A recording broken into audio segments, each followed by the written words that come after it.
What's going on YouTube? This is Sam with Soda's Exotics. Today I'm going to be going over sort of a topic that I want to get out there, and that is when I go to reptile expos, shows, stores, find breeders online and stuff like that, how much they're selling their animals for.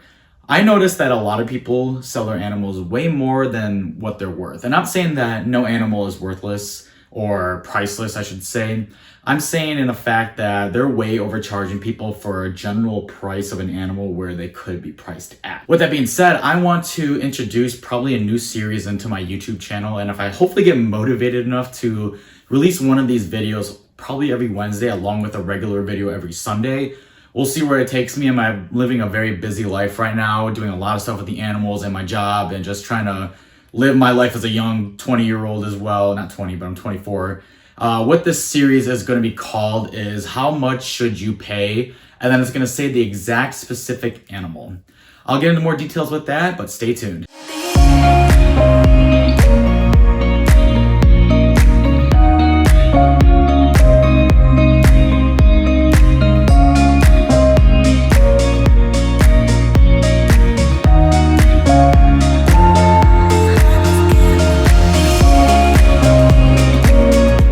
So what this series is going to entail is I'm just going to have a specific reptile, and what I'm going to do is basically tell you the price that you should be paying for this animal, because it happens far too often than not when I go to like an expo and I see some guy selling a singular animal that is way overpriced, and people that aren't educated on the animal will buy it unwillingly. And what they need to know is that they can buy probably better quality animal of the same species for an even better price. Now, how I'm going to go over these price differences is going to be based on, for the most part, two main things. One is whether the animal is a hatchling or it's an adult. And the reason why an adult reptile, and no matter what you're in the hobby, is going to be way more expensive than a baby is for probably three main factors. The first one is an adult has had time to live with its previous owner. They've had to spend money on probably lighting, heating, giving it a good terrarium, as well as feeding it. So they spent a lot of money investing into the animal, which they would probably try to get back. The second reason is adult animals are more built up to the world around them. They are more resistant to diseases and pathogens, while as a hatchling animal, just like a human baby, can get sick very easily. So that's why you want to spend more money on an animal that's well established already. And then the third reason is that adult animals will be ready to breed for the most part. Animals that are ready to breed will be able to produce offspring of their own. So if you are selling an animal that's ready to breed, you are kind of taking a hit to your own personal investments, but this could be helpful to somebody else. So selling an animal that's ready to breed will be more expensive than a hatchling animal itself. With all that being said, the first animal I'm going to do this video about is going to be one that I always see at reptile expos that is always overpriced for what it should be priced at, and that is the Redfoot Tortoise. So to start off with this, for an adult Redfoot Tortoise, they typically will go from the range of about $300, maybe a little bit more, maybe a little bit less, but for the most part, around $300. Hatchlings, however, I see go at reptile expos for literally $200 for an animal that's barely been alive for a month, and I think that's a complete ripoff. If you search on Morph Market, you can actually find hatchling Redfoot Tortoises for about $130, and I would say for a hatchling, that is a decent price range to get them at. Now, you have the difference of the type of Redfoot. There are different localities of Redfoots, and some are worth a lot more money than others. So I'm going to bring in one that is worth a little bit more money that could be priced differently. Now, the cherry head Redfoot Tortoise is worth a lot more money by far. The reason for this is they actually don't get as big as the regular Redfoot Tortoise, and they have different colorations. So with the regular Redfoot Tortoise, you'll notice they'll have a yellow head with red feet, while as the cherry head will have the red head and red feet as well. And cherry heads also exhibit this condition called marbling, which is where they just get color patterns in their shell, giving them a really cool look. So for Redfoot Tortoises, you have to also know what kind of Redfoot you're getting to be sure what you want to pay for it. With that being said, I would say if you were to get a hatchling Redfoot Tortoise, a regular one, you should pay no more than probably $150. You can find them for probably as low as $110. I have seen that before, but it's not too common. I'd say between the $120, $150 range will be a good price for a regular Redfoot tortoise. Now for a cherry head Redfoot tortoise, which are a little bit more expensive due to their coloration and whatnot, I would say a good price range for them would probably be between the 150 to 250 range.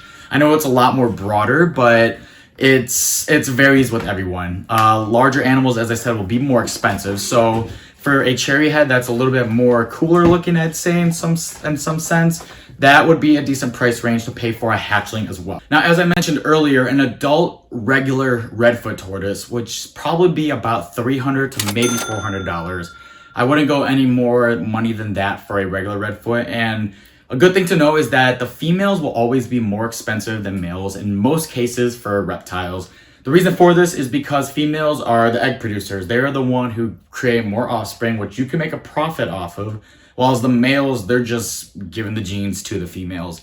So males in most cases will be cheaper than females. And when it comes to cherry head Redfoot tortoise adults, I would say anywhere between the 400 to maybe up to 700 range for them. I don't typically see them go that high. However, cherry head Redfoot tortoises do have a lot more beautiful coloration. Not to say that the regular Redfoot isn't beautiful, but they're just more distinguished and they have a really cool coloration and patterns to them. So they tend to be a little bit more expensive. So I would say like I said, 400 to 700 range, but I would probably try to stick to 500 and less. I wouldn't want to pay more than that. With all that being said, you could easily find animals at any expo, and it's really easy to just pay the money up front right there. But you got to keep in mind that some of these people at reptile shows, they buy animals just to sell them again, and they probably don't have a very good life with those people while they're in their care.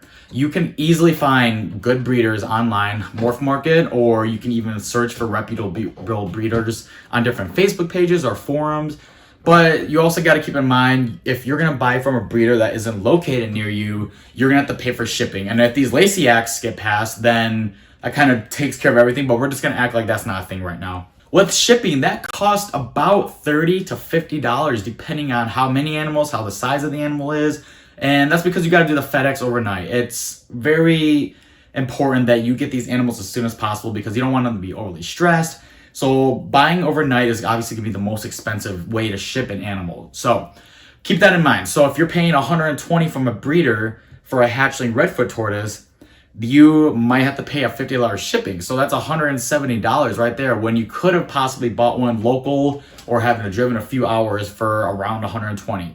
So you got to keep that in mind when price matching different types of items. To finish all that off, you just got to keep in mind that a lot of reptile shows, most people don't breed all those animals themselves. They often buy and sell them, which it's bad and good. That's how the main core of the hobby is. If you're selling a reptiles, most of the time you are not producing a lot of them. You do produce some yourself, but it's how it works. And it's not bad in all ways in a sense, but a lot of animals that are bought and sold rapidly are probably not given the best care when they're jumping from place to place. Now the hopes is to be able to hopefully drop one of these videos every Thursday, and it's going to have a specific animal where I will talk about how much you should be paying for that animal.